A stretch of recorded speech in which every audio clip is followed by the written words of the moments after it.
Bonjour à tous, je suis ravie de vous retrouver dans cette nouvelle vidéo.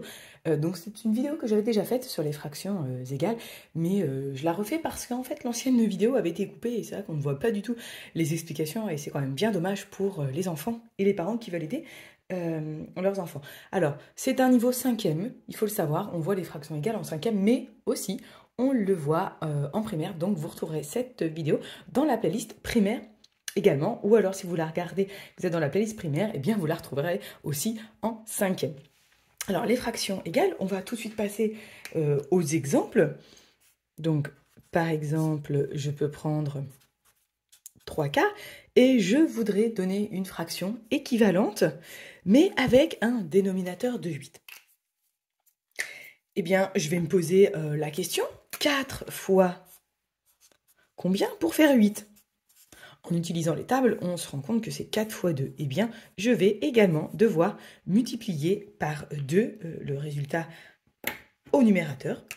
Et je vais changer de couleur juste pour le résultat. Est-ce que vous voyez? Voilà, 6. C'est juste pour indiquer que je calculais le numérateur. Les fractions égales, on peut très bien le voir aussi comme de la proportionnalité parce que finalement, c'est la même chose. Vous voyez, j'aurai 3 quarts et ici 8. Et donc 4 fois 2 en bas, 3 fois 2 en haut. On pourrait aussi le comprendre ainsi, pardon. J'avais du mal à faire deux choses en même temps. Voilà. C'est exactement la même chose et bien évidemment, on trouve 6 puisque 3 fois 2 égale 6. Et en fait, les fractions, vous voyez, on n'écrit pas les bords du tableau. C'est pareil. On va faire plusieurs exemples. Donc, 4/5 et je voudrais mettre cette fraction, mais cette fois avec un numérateur de 12.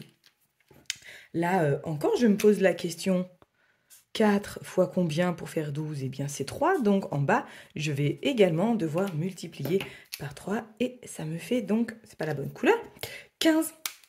Puisque 5 fois 3 égale 15. Allez, un dernier exemple dans ce sens-là. 5/9. J'aimerais transformer cette fraction pour qu'elle ait un dénominateur de 45. On prend l'étape de multiplication. On se demande par combien on multiplie, et c'est 5, puisque 9 fois 5 égale 45. Donc, en haut, je vais devoir multiplier par 5. Et 5 fois 5 égale 25. Voilà. On va faire dans l'autre sens, c'est-à-dire dans le sens où on simplifie les fractions. 36/45. Vous voyez, j'ai des nombres de plus en plus grands. Et je voudrais la simplifier, cette fraction. Eh bien, il faut également que je prenne les tables de multiplication, mais comme je veux la simplifier, je veux des nombres plus petits ici. Donc cette fois, je ne vais pas faire une multiplication, mais une division. Je dois chercher dans quelle table sont les nombres 36 et 45. Et on prend nos tables, et on s'aperçoit, alors il y a plusieurs tables, il y a la table de 3, mais surtout, il y a la table de 9. On pourrait le faire en 2 fois. Donc je vais les diviser par 9. Et donc, je cherche 9 fois combien pour faire 36? Ce sera 4 au numérateur, puisque si je vais dans l'autre sens, 4 fois 9, ça fait 36, vous voyez? Je peux également les écrire dans ce sens-là. Et pour faire 45, eh bien, c'est 5 fois 9. Les divisions, ce sont des multiplications à trous. Je vais prendre plusieurs exemples. Donc, on en a un deuxième, par exemple, 28/63. Je voudrais simplifier cette fraction. Donc, je cherche dans mes tables, et ils sont tous les deux dans la table de 7. D'abord, je vais commencer par marquer. Donc, je vais diviser par 7 en bas, diviser par 7 au numérateur. Et donc, combien de fois 7 égale 28? 4 fois 7, 28. Et pour 63, c'est 9 fois 7, 63. Voilà. Je vais prendre un dernier exemple, 28/12. Cette fois, on sait que les nombres sont dans la table de 2. Donc, vous voyez, je peux diviser par 2. Si je divise par 2, ça me fera 14/6. Mais on s'aperçoit qu'on peut encore simplifier.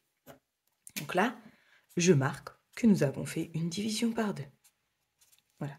On peut encore simplifier puisque 14 et 6, ils sont encore dans la table de 2. Donc, si je veux, je peux diviser par 2. Volontairement, ici, je n'ai pas divisé par 4. Vous voyez, 28 et 12 sont aussi dans la table de 4. Mais volontairement, j'ai choisi de diviser d'abord par 2 pour vous montrer que finalement, ça revient au même. Et donc 14 divisé par 2, ça me fait 7, puisque 7 fois 2 égale 14. Et 6 divisé par 2, ça me fait 3, puisque 3 fois 2 égale 6. On peut aussi simplifier en plusieurs étapes les fractions. Et voilà, cette petite vidéo sur les fractions égales est maintenant terminée. J'espère que vous avez pu comprendre le principe. Donc pour simplifier, on n'a le droit qu'à 2 opérations. Alors, pour simplifier les divisions ou bien les multiplications, ça marche et ça revient en fait à faire un petit tableau de proportionnalité. Donc si vous en préfère le faire aussi. Mais généralement, c'est une notion qui passe plutôt bien, même à l'école primaire. Et voilà. La vidéo est maintenant terminée. Merci encore une nouvelle fois. J'aime bien le dire souvent en fin de vidéo. Merci pour vos likes, vos partages. Si vous n'êtes pas avec moi sur la page Facebook, n'hésitez pas, le lien est en barre de description. N'hésitez pas aussi à vous abonner à ma chaîne et de laisser un petit pouce si vous voulez suivre mon travail et m'encourager dans l'algorithme de YouTube. Moi, je vous retrouve bientôt dans une prochaine vidéo et je vous dis à très très vite. Bye bye!